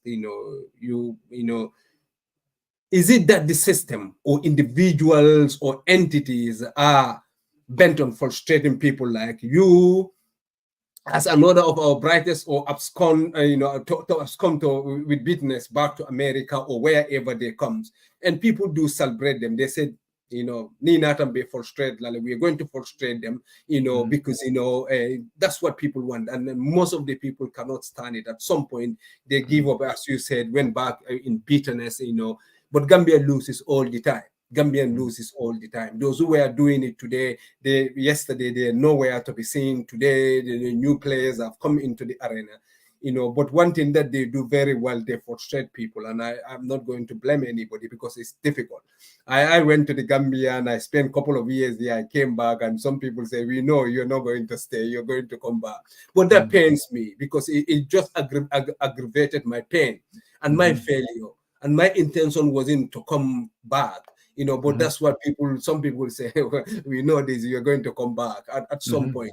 How difficult it is, this journey. Some of us that are following you 2024, we know some of the things that you went through. But can you explain it to you? Because, we're not going to hide anything. This is in the book. Oh, it's, anything. it's interesting because December would be 5 years since I left my job, sold my house, and just started Innovex without a plan B. As if knowing that if I had before you go further, can you tell us your background? Because people need to understand this, that you're not, you don't just leave America to go and milk the system and all those things, because that's what some people say. They say, you educated people, you come here to me because, Europe, Europe, you're tired in Europe and all those things. But that's not the case, So tell people where you came from, your background, what you've achieved, and the work that you are doing before you said, to hell with this. Let me just go and have an impact in my country. Yeah, no, I say alhamdulillah because as soon as I got my doctor of pharmacy, I started working for Walgreens, which is one of the biggest chain community pharmacies in the USA. And I started progressing very fast in my career. At some point, I was managing community pharmacies that were making $16 million a year. I was managing $1 million worth of inventory, but also America is the difference between America and Gambia. If you are a high performer, the system rewards you and corporate entities push you forward, right? So arguably, I left my career at the apex when I was ascending through the ranks of the company, because I also knew that if I got to a certain extent, I'll never come back. There'll never be a good time to come back. So most people think I made all this money and then I moved back to Gambia with all this money. It's actually not the case. I never really reaped the benefit of my position because I didn't even work for 10 years in the USA, right? And I say that because my family, luckily, I have a family that don't depend on me financially, because if I didn't have that, if my mom and dad needed me for my sustenance, there's no way I could sacrifice the way I did. So when I left, me walking away from a 6-figure salary where I don't like talking about it because to me it's just monetary at the end of the day. But no, for discussion's sake, for people to understand, appreciate our situation, yes, Yeah, but cumulatively, as I was saying, this is year 5 since I left, and I've lost over $1 million in salary just in 5 years. Wow. Because when you start a company in Gambia, it's not like you start making money. You can pay yourself, but also to do something like this. And that's why it's a jihad, because God will test you to see if you are really serious about it. So if your relationship with money comes from a place of it defines you or security, you could never walk down certain paths that's God gonna put you on. And it's just not, because most people, what I did, I actually don't recommend it to people. I would never recommend somebody with a family to sell their house, to cash out their retirement savings, to leave a 6-figure job and come to Gambia. So when most people start, I tell them, I have a relationship with this project, meaning I signed a personal contract with Innovex at a level that it's not healthy because there is no backup plan. Lee, fuck mudoh. This is going to work because I'm thinking Africa. Gambia was just the beginning. If I did not have that mindset, I would have left a long time ago, because I started with a partner who, after a year and a half, he left Gambia. He just gave up on Gambia and he just left. So since December of 2021, like, we've been pushing this. So when 2024 happens, where you feel like, okay, everything that you gave your life up to is not only wanting to be destroyed, because we came very close to shutting down operations in Gambia. Very close this year, because we could not overcome the challenges that we had. So even it's a miracle that I'm speaking to you right now, because it just reminds me that God has a purpose for Innovex that's bigger than Gambia, because we completely went into shock where the company just struggled in a way that I don't think a lot of people understand. But you say alhamdulillah, because once again, God will test you. He'll ask you if this is what you want and what you believe in. So as we come to year 5, every single challenge that we face, I think, is an opportunity, because also change is very difficult. You cannot disrupt societies or the way people used to do certain things without facing resistance. And if your idea or your label as foreign it's very easy for somebody to manipulate your intentions or tarnish your character or do certain things to protect the status quo. But you have to think beyond that. So for every challenge, I honestly said, Alhamdulillah, because God also chose Innovarex, chose me for this particular challenge. So even when we're coming back of it, one thing that has not changed, Ebrima, is the level of trust that the Gambian people have had in Innovarex and my character. Because most people maybe know me now, but people that knew me as the head boy of Gambia High School, people that knew me as, you know, somebody from Mrs. Naus, my character is the same as I was. I was into leadership. I was doing youth advocacy with Bafro in high school. I was the second chairman of the National Patriotic Students Association that the former president started to instill patriotism in students. It evolved to be something else, but the intention of that was you guys are going to be the foundation of the Gambia that we're going to build. I was the second chairman of that in high school. So even before this version of me, everything that I am right now is an accumulation of lessons. My dad, who worked for all three republics, who told me, my dad has never belonged to a political party. He belonged to the Gambia. He instilled in that very early, like, if your work is development, you work for the Gambian people. Whoever is the leader, their agenda becomes your agenda, because your agenda is development, it's not politics. That's why a lot of people don't understand our mindset. It comes from my dad. He was the ambassador in China. He was the dean of the Gambian Diplomatic Corps, that during the impasse, even as much as work that he did for the former president, he wrote the letter to the former president telling him that the ambassadors have embraced this new republic because we believe in the peaceful transfer of power. So a lot of people, they see people, they don't know what's in our DNA, right? So when moments like 2024 happen, everything that I am, my grandfather who fought for, you know, my grandmother who fought, it comes out in those moments, and you're going to choose Gambia all the time. And then the young people that work for Innovarex realize that the work that we're doing, the Gambian people will suffer. Not the people, not me, because we'll be fine. So all those things are cumulative. So Ebrima, for every single person who also stuck with Innovarex, especially people in the diaspora, because they knew we went through challenges where we did not have medications. We were closed down at some point. We lost a lot of foreign investments because, you know, for the name, the reputational damage that happened, all those things, we took it as this is a test. But now going forward, if you thought Innovarex was committed to Gambia and Africa before, wait till you see what we have in store for Gambia, because we're going to even double down on the Gambian people, because that's how we started. So even when I come back to America, I don't consider America and the USA home anymore. My heart is in Gambia and Africa. And that's the commitment that's always going to be there, because I think our people, we're always going to criticize by creating. And I feel like no matter how difficult the road, if you believe in something, sooner or later, even the detractors will know that this person is not going anywhere. He's here to stay. You're not going anywhere. Nelson Mandela's were terrorists and all those things. You know, today we all celebrating Mandela. But it has to take all these trials and tribulations, you know, for Mandela to be who he is today. Absolutely. And Brother Sol Badjie says, hang in there, my brother. Change is coming. And this time around, a mass movement committee holding everyone accountable and to protect our investment, you know. So Mr. Mo Mbalo says, you know, now what Gambia need to do, working in the whatever themselves without emotion but competence. You know, thank you all. I think, you know, mentioned let's say these things.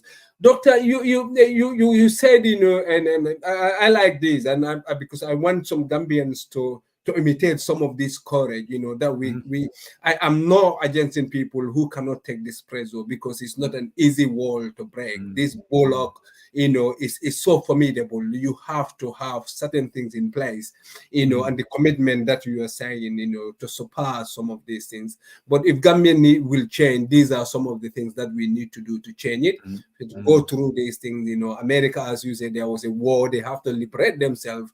You know, we all know the amount of death, the suffering that happened for America to be where it is today. But you said you are disheartening to realize being Gambian offer minor advantages in a land where not a single sector in our economic ecosystem is dominated by Gambians. Nothing whatsoever that you can say, this is Gambians area. All our strategic things, everything strategic, everything, that is good in the Gambia is owned by some other people, and Gambia government, and you said, almost assume a competitive or reluctant stand against the local private sector while remaining willing to play ball with foreign entities. And this book was 3 years ago. 3 years ago. Is it because you study the trajectory of Gambian system, the institutions and how things are moving, how Gambian businesses are discouraged, and how foreign, foreign countries who are not Gambians, whose money is not staying in the Gambia, almost on a daily basis, those money is siphoned back to where they came from or some other places, not in the Gambia, not valuing Gambian talents. The businesses are there, not to create capacity, but to exploit Gambian. But still, this is why do you think this is the case with our Gambia? The Gambia that we love, the people that we know, our uncles, our brothers, our in-laws are the very people who are making life so difficult for Gambians, to create no advantage for Gambians, even though, this money, because by the time you wrote this book, you have nearly over 50 people, Gambians working for you. Probably now it's double that amount. Why do you think Gambians are like this? Yeah, I mean, just to start where I'm showing you the impact of what kills Gambian businesses. Yeah. When I wrote it, we had 50 people. We were climbing up to about 75, 76, and then 2024 happened. We had to let go of some staff because the company at some point almost ran out of money. And it just goes to show you what happens when you kill development. Yes. Because few people are destroying some things that could be preserved, right? But I think I observe Gambia through the lens of our economic power. And I think most Gambians need to open their eyes.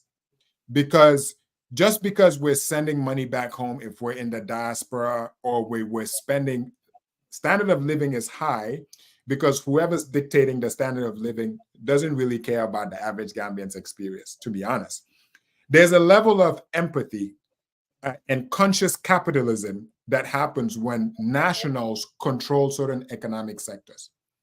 But the consumers have not started penalizing people that are non-African. Gambians, we don't pay it. It's the indifference. You see, the way I spend money in the Gambia is, if I give you a business, how many Gambians do I see working for you? If not, I'm giving my money to somebody else who I know may hire my cousin. So if they hire my cousin, I don't have to give my cousin $50 a month because now he's earning $100 a month at this job, right? So you pay attention to the landscape and realize that, okay, we have some people that we need to celebrate in our business community. That's why, Ebrima, you would never hear me criticize a Gambian business owner who has an opportunity, because those people are the ones who are hiring Gambians. Those people are the ones who are giving Ramadan charity. Those people are the ones that are feeding a lot of people. If they are competent in what they're doing, I want the Gambia to create as many of those people because they are building our society and the money is staying from within. In the Gambia. That's just my philosophy. And a lot of my role models that are Gambian private sector business people, I admire them because their commitment to the country. But also, Gambians need to start producing competency and service offerings where if you are a decision maker today and you give Innovarex business, there should be consensus that Innovarex is qualified to do that business. That's why you have to talk about it in two sides, because nationalism needs to come with competent nationalism, right? Competent nationalism, as in just because you're a Gambian and you cannot provide a service that would benefit people, doesn't mean you need the opportunity. But if there is consensus that Ebrima is offering, or his institution is offering something that creates value in the economy, then all of our economic power should support that entity to make sure it never dies. And economic power is not the government. The government's job is for the environment. Yeah. Right? And the government is not the president. I tell people all the time, yes, I've had more challenges with Innovarex with people that have never existed in the ballot box, but actually the people in power have been more proponents because Innovarex's success is their success because we are partners in development. Today, Gambia, for example, if you see the Innovarex story in West Africa, we're one of the most innovative business models in the entire continent because we're getting accolades from everywhere. That's a Gambian success, right? But Gambian people, we should start providing services that could compete against non-Gambians. Because right now, any person in the healthcare space, if you're a non, and I don't like using foreigners because there's no such thing as a foreigner who's a Black person. A non-Black person is different. I'm just going to say that. But if we now are committing to coming back home and building institutions and businesses that could create employment, provide value, the onus is on the Gambian community to put their money where their mouth is and then the environment to be conducive. That's how you change the system. So anytime we complain about non-Gambians owning a space, it's two things. Do we have competent Gambians who are willing to invest in that space? And two, Gambian community putting their dollars or dollars towards businesses that hire Gambians, that support Gambians, that embody the Gambian entire entity. Those things go hand in hand because the reality too is a lot of Gambians who could afford investing in real estate for themselves. They don't invest in companies to create employment. So if you realize the Gambian ecosystem, and there's nothing wrong with building homes, buying apartments, that's fine. But apartments don't create jobs. No. Homes don't create jobs. And the unemployment rate that's in Gambia right now, we need people in the private sector who could create 300, 400 jobs. And then the ecosystem supports them, but also Gambians put their dollars, their euros towards businesses that are creating value and creating our wealth in the country, right? Without that, and I think this is very, very important to educate Gambians. Let's not be a little bit indifferent all the time and be lazy. Let's know businesses that can spend, their total revenue value, on competitive wages to positions, that we can have in the Gambia, especially Gambian-owned private businesses. Well, if that's not the, we should not choose to spend our dollars into their businesses, and because they don't hire, they don't train, they don't develop our people, and the money flight, anything that they have that they spend go to somewhere else, nothing, and they are exploiting our tax system, our country, and all those things.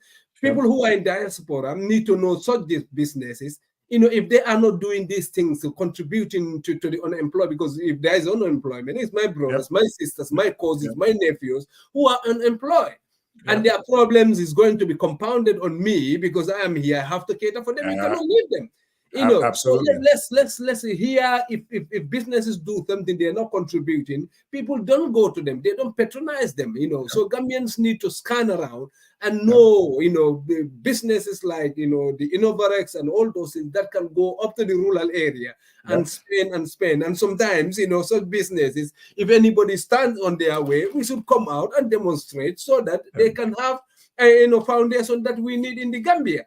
So but the Gambians' attitude of indifference is so alarming to the extent that eating it up, and we are not seeing it as how we should see it.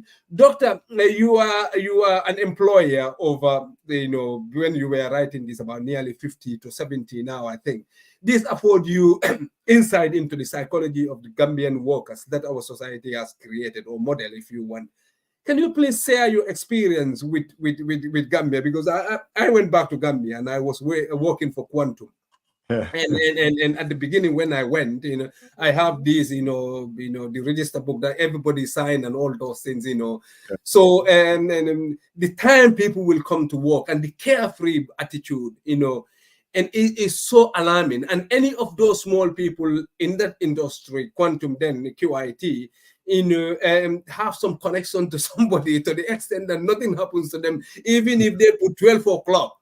You know, if they come 12 o'clock, they will say 7:30 and all those things. And the whole attitude to work, they will leave early and have their own private, the teachers that are lecturing there will leave early and have some you know, private tutorials, some other places, some other contracts and all that. It's so frustrating. So I'm just imagining if you have your own business, you know, but we have other people, you know. So, but the psychology of the Gambian workers that, you know, you with, or the Gambia as a community. Ebrima, everything is foundational. And when I say schooling, I separate it from education, because I think education involves a holistic aspect. Yes. And schooling is what happens in the school. My observation is most young people are not trained to be passionate about something that they care about. And also most places of business, they don't have a mission that they instill in people to make them care, right? So the indifference, not going to work late, not, no, lack of productivity, if you don't have a sense of purpose or passion, and also you don't know where you're working for believes in, it's going to drive your human behavior, right? Because if you care that healthcare is a fundamental human right, and let's say people at Innovarex, for example, and you know our mission is providing dignified healthcare, right? The word dignified is an emotion, because they know that if your mother comes into the facility, that she should feel the same way as His Excellency Adama Barrow should feel like. It's something that you give them.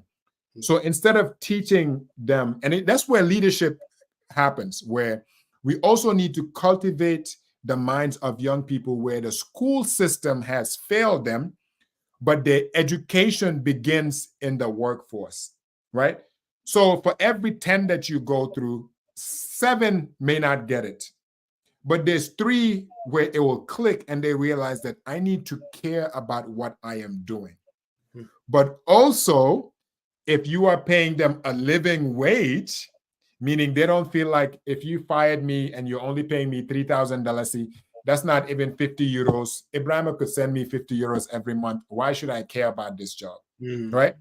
So in the beginning, yes, you go through people that they're unemployable. They don't have the skill sets, the discipline and things of that nature. But you realize that young Gambians just want something they could believe in, something that makes them feel seen and appreciated, and something that at the end of the month, even if it's a bag of rice, they could take it to their mom or send a bag of rice to their dad in the village to show that the fruit of their labor is manifesting, right?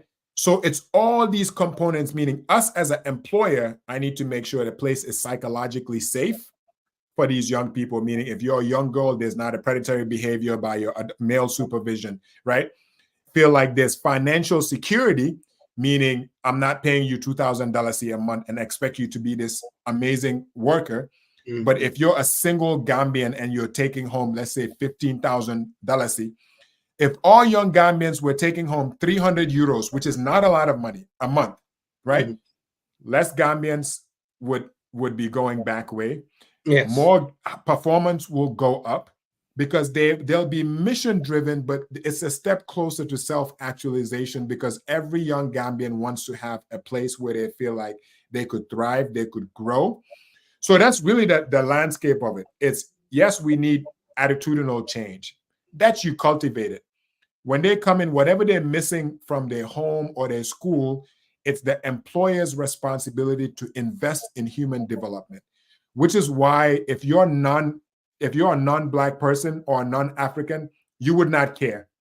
You would not care about human development. You'll just fire them or just start bringing your own nationals to do the work, which is what's happening in Gambia now. Yeah. Most places, commodity trading, even the person picking up what you just bought is not Gambian. They don't care about human development. So we have to cultivate an environment where young people have a conducive place to grow, but also getting to a point where the more people that support local businesses, the more revenue they're able to get, the more people they're able to hire, the higher the salaries need to go. So the entire community starts increasing. So all these things are foundational element because The moment Innovarex revenue went down this year because of this regulatory issue we had, I lost the ability to pay salaries. Definitely. So it's a trickle-down effect. But I've seen so much resilience in young people, Ebrima. Young people at Innovarex have shown me that the Gambian young person is energetic. They just want something that they could believe in. And us as leaders, we have a responsibility to embody a sense of character that they could emulate, to let them know that this is what good needs to look like, and push them in a very positive and psychologically safe way. But I tell you, the young people that work for Innovarex, that it's the rainy season, they're getting on the motorcycle, they're going to villages that cars cannot have access to, and they are not coming back to Combo unless that grandmother gets that medication delivered to them, because people in the diaspora have trusted their family members.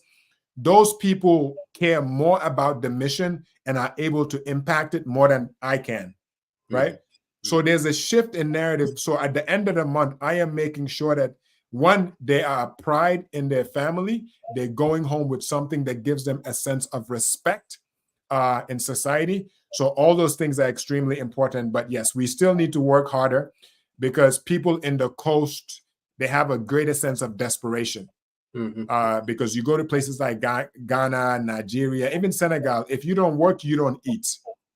And even people in the diaspora are not going to save you. So you cannot be an able-bodied man or woman and just sitting home and not doing anything and expect people to take care of you.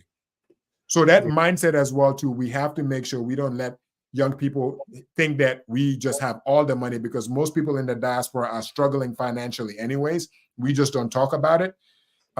So there's an element of holding them accountable, but also creating an environment that's conducive to growth and human development.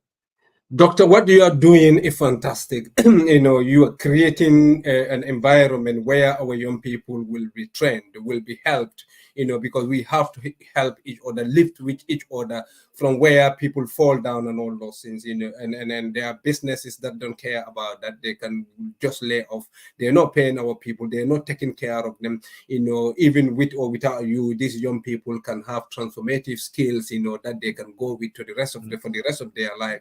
That's why Gambians who are here need to support our own businesses. You will not only have fantastic medications from America, but what you are going to have is a business, a leadership that is training your brothers, that is training your sisters, that's not going to prey on your sisters, and all those things.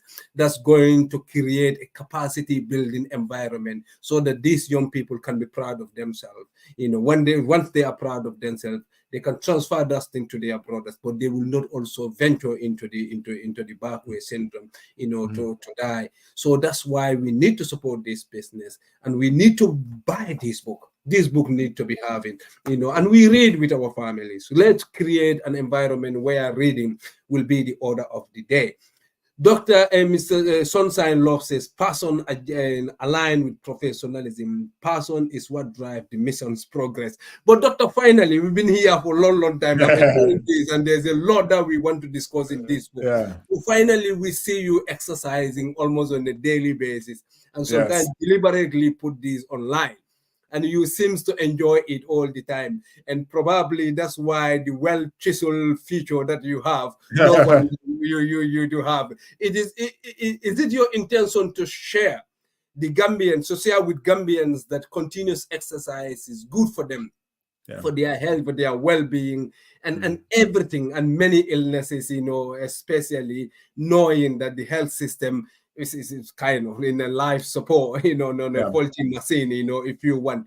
But at least we can exercise and do something. Gambian men need to, stop gathering at one place, drinking attire and sugar and all those things, but create time for yourself.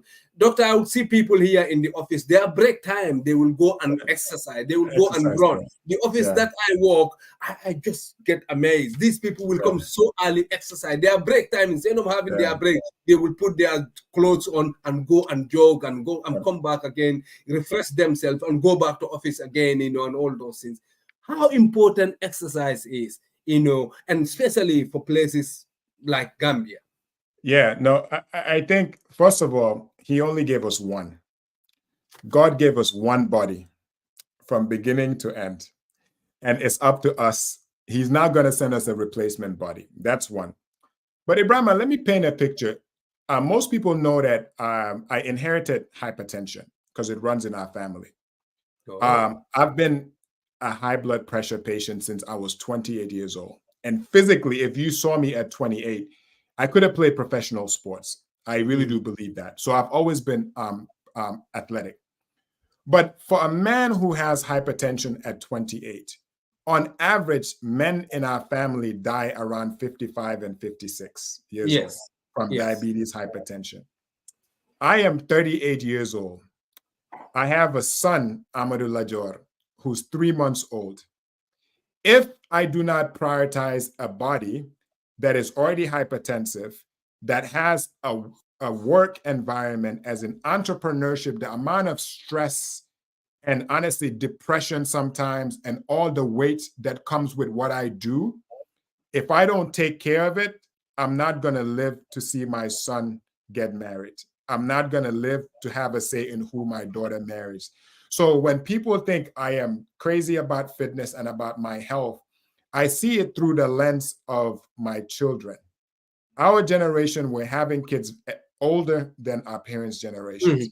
If my daughter is 6 years old, and God forbid I pass away from diabetes or hypertension at 56, I'm not going to witness a lot of things in her life, meaning even if she has grandkids, they would never get to know me, right? So the reason why is because I understand that if you are a Black man or just a man in general or a human being, all of us start dying from the moment that we're born. What we do in between while we live dictates statistically. We know God has his plan. You know, to him we belong and to him we will return. But our life choices dictate how statistically and medically how long you live, but also how able and fit you are as you get older. So that's one aspect in terms of I don't like exercising. I need to exercise. Does it have to be as extreme as I do it? No, but I've been athletic my whole life. So where I am in terms of my athletic ability and all the training that I do, I didn't start today. I've been doing things like CrossFit for 10 years at a competitive level, right? So the one aspect is movement and my health. I am protecting and giving myself a chance to be there for my kids when they get older. And the second thing is mental health, right? Most of the times, it's not common for people who we think are influential, are in positions of power to say that, you know what? Depression happens sometimes when you go through hard times in life. This 2024, if I didn't work out the way I did, if I didn't have a vice, most people, when they're suffering, they turn to something to mask the pain or to protect it. We call it a vice. Some people it's drugs. Some people it's alcohol. So even if you see people struggling with substances or vices, it comes from a place of that's their coping mechanism. So for me, my mental health, my coping mechanism is exercise, because discomfort, anytime you put your mind and body through discomfort, it allows your mind to reset so it's healthy. Which is why when you're running or you're doing physical activity, you forget, you cannot think. Because in that moment, you're getting rid of all the toxins, you're breathing. So yes, you have, prayer and meditation and exercise. Those are my coping mechanisms for my mental health, because the nature of my job, entrepreneurship, all the sacrifice, being away from my family constantly, fighting in public, having your name dragged, all these things could affect somebody's mental health, where even God is telling us that, yes, you have to have healthy habits to protect, because everybody has a level of suffering, where I just choose fitness and exercise as a way to manage my mental health, but also how your body looks, how healthy you are. Those are byproducts, but you build your body to train your mind as well too. And it's just discipline, because also you commit to something that is uncomfortable, because exercise is uncomfortable. It is uncomfortable, yes. But the byproducts of it, I want to be able to be running around with my son when he's 10 years old. I want to be going to my daughter's practices when she's doing sports, or be there for her.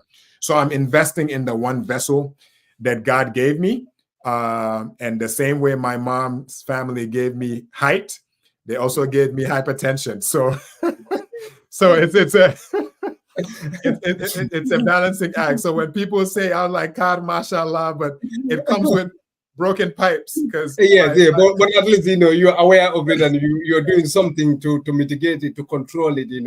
What the bottom line is, for people to exercise, at any level, especially men. Especially men, yes. Gambian men are dying too early. African men have the lowest life expectancy in the world. Black men. Wow. Because we don't care about our health. And even people, that's why I'm passionate about telling people about hypertension, diabetes, because we have had 5 years worth of data in Gambia. And I could tell you for a fact, every 3 to 4 Gambian adults right now has either abnormal blood pressure or abnormal blood sugar. That's upwards of 40%. I don't know what the World Health Organization or what statistics are available online. I could tell you in Novarex, in 5 years, we've been doing campaigns where we offer free health screenings, and 3 to 4 Gambian adults are not healthy, right? So these people, they're not working out, they're not on medications, they're not on a treatment plan. So even if you are in the diaspora and you have a Gambian adult, I guarantee you, they may have a condition that has been festering. Don't wait till it's an emergency for you to invest in their healthcare. But I love fitness and it's second nature. Anybody who knows me knows that I cannot live without fitness.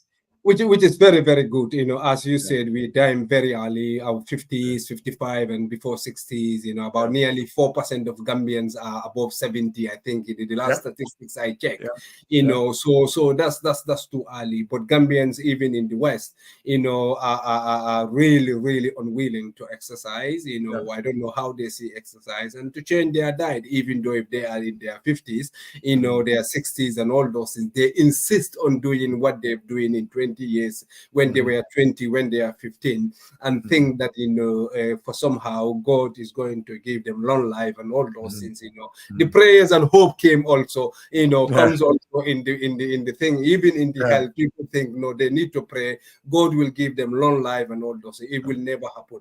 But Doctor, thank you so much. We want to discuss everything about this book, but we can't. What I want Gambians to do now, to order this book, and have a read, not only, and then we can read these things with our family, with our kids and all those things, to understand our Gambian. And this is going to challenge your belief and all those things. It can be a little bit controversial sometimes, but there's many things. Our life in Europe, some of the things that we marriage, anything else, you can learn a lot about this book. And I want Doctor to keep writing and writing and writing. Because sometimes we say science students don't do reading, that's what we do. I was a science student in Muslim, but people say no, you don't read because you are a science student. So I don't know, how this vocabulary and the fantastic copyright writings comes from. But Doctor, thank you so much for dignifying Kunjur Online once again for your presence. Greetings to people wherever they are. I thank you for your patience. The program have go on and on and on and on, for about 2 hours now. But thank you all for your patience, and thank you for Lamin. Just came from work and he was behind the scene, taking care of everything. Doctor, thank you to your family, and thank you, and we wish you all the luck. With your struggle, and this is not your struggle, this is Gambian struggle. And I hope you are successful, and you should be determined, because if not, some other people will say, we know this is going to happen, he will start with come back again, so I don't want people to celebrate in that sense anyway. But Doctor, your last word to people, what can you say to people, generally, before we go in a minute? No, just alhamdulillah. I always thank God for the opportunity to serve. I pray every single day that he keeps using me, the company, just to better humanity. And we can't do anything we do without the support of our family members, support of in this case, the diaspora, the Gambian community, people in the government with good intentions, which there's a lot of people who support. So just say thank you to the young people. I know sometimes it's hard to find something that gives you a lot of hope. It's hard to find a world that you see yourself in it. But just realize there's people like us who will commit our entire life to making sure the Gambia that we create, the Africa that we create, is a better one for you that includes you and your aspirations. And to everybody, writing is a responsibility that we have. You don't have to be a literature student or art student to write. I am a doctor of pharmacy by profession, but that's not who I am. It doesn't define me. I am a son, I am a father, I'm a husband, I'm a patriot, I'm a Gambian, I'm American. I am so many things that I refuse one person to define me as one thing. But please start writing, because there's a joke that if you want to hide something from a Black person, put it in a book. But that's the tragedy. But the opportunity we have is to have more Gambian authors. And to you, Ebrima, Lamin, and the team, you know, anytime I have an opportunity to tell our story, my story, the Gambian story, you become part of that story. So I'm immensely grateful and pray that God continues blessing Gunjur Online with all the intentions that you have. And just, we always give the glory to God, because I think without him, nothing that we do is possible. So thank you so much. Thank you, brother. Boy Janneh said the new address, you should text him or you should call him. You have his number for your new address. You know, yes. So yes, you know, I think if you can tell us where you are now, that would, yes. So and this is very important. So we relocated in Gambia. The building that we were in on Bertil Hardin Highway had some issues. So now we're actually located at a very central point on Kairaba Avenue with the Gaba Jahumpa Road junction. So they call it Sabina Junction, next to Emporium. That's where the pharmacy is. And Wow Health Services, which is our clinical operations, is right next to Timbuktu Bookstore as well. So that's where the location is, on Kairaba Avenue, Sabina Junction, and next to Timbuktu. Speaking of Timbuktu, Life as a Hyphen is always available there and available online as well too. But yes, Innovarex has moved. But as you guys know, we are one place, but we're everywhere, because every single product or service that we do, we deliver it anywhere in the country. So for people that have family members up country, they don't have to come to Comber to experience a good experience. We're just always willing to serve in any capacity we know how. Yes, and anytime we are in the Gambia, let's visit some of these institutions, you know, not only to go and party, but just go in, walk in, you know, talk to doctor, you know, talk to people. If you need advice for your people and all those things, you know, just let us build this bridge with this gentleman. You know, what he is doing is fantastic, and he's a Gambian. You know, we can see his passion. We can know that he can be in America and all those things, you know, and enjoy a high life, you know, that many of us are enjoying now. But he decided to go in all the chaos, all the jihad struggle that he is going through. But he is staying put, you know, and empowering not only our young people, but our mothers and the health of our fathers and everybody else, you know. And the survey that you said, you know, I'm very, very happy, because this is first-hand survey, 5 years on the ground. Know what is happening in the Gambia, the health system, and all those things. Doctor, keep inspiring. We are praying. Our prayers are in with you, and definitely we are with you. Gunjur Online is here. Anytime you need us, let us know. And greetings to everybody. Once again, thank you, and good night to every one of you, Gunjur and Online, and in the UK, and everybody else. Thank you, Doctor. Thank you so much.